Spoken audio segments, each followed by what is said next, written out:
तो कल रात ऐसी दो चीज हुई जिसकी वजह से इंडिया पे काफी बड़ा इम्पैक्ट हो सकता है। फर्स्ट थिंग, इसराइल ने ईरान के एक एलएनजी फील्ड पे अटैक किया which contributes almost 15% to global LNG supply.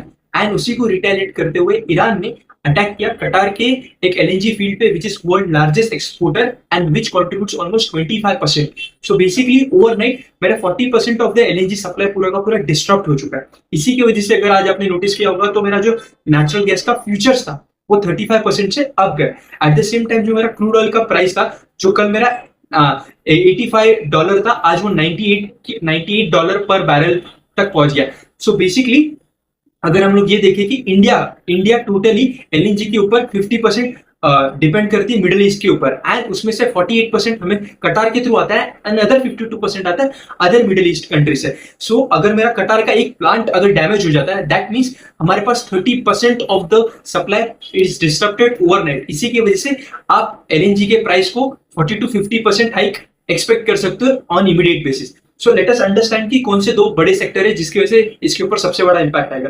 First sector is fertilizer sector. तो fertilizer India have almost 57 fertilizer plant, उसमें से मेरे 45 ऑपरेट्स करते हो on the basis of LNG, which means कि अगर उन्हें यूरिया प्रोड्यूस करना है या फर्टिलाइजर प्रोड्यूस करना है तो उन्हें एलएनजी के ऊपर डिपेंड करना है। अगर मेरा एलएनजी का सप्लाई रुक जाता है और मेरा डिमांड अभी भी कांस्टेंट है तो कहीं ना कहीं मेरा फर्टिलाइजर का कॉस्ट बढ़ेगा और जो भी मेरे फार्म रिलेटेड फ्रूट्स वेजिटेबल है सब पे वो प्राइस हाइक देखने हमें नोटिस करने मिल सकता है। ओके, सेकंड चीज, अगर if you notice this thing कि इंडिया का जो टोटल एंटायर पावर जनरेशन है वो 75% थ्रू कोल से होता है, 15% थ्रू रिन्यूएबल एनर्जी होता है like wind and solar, and 5% होता है through gas. Okay, so basically जो भी मेरा इलेक्ट्रिसिटी जनरेट हो रहा है बिकॉज ऑफ गैस, वो चीज कहीं ना कहीं रीजनल वाइज काफी ज्यादा कॉन्सेंट्रेटेड है। जैसे महाराष्ट्र में इट इज 20%, गुजरात में it is 20% and Rajasthan and Tamil Nadu में इट इज 10%। सो बेसिकली जो कुछ भी इलेक्ट्रिसिटी मेरी प्रोड्यूस हो रही है बिकॉज ऑफ एलएनजी वहां पे आपको प्राइस हाइक नोटिस करने मिल सकता है। इसी की वजह से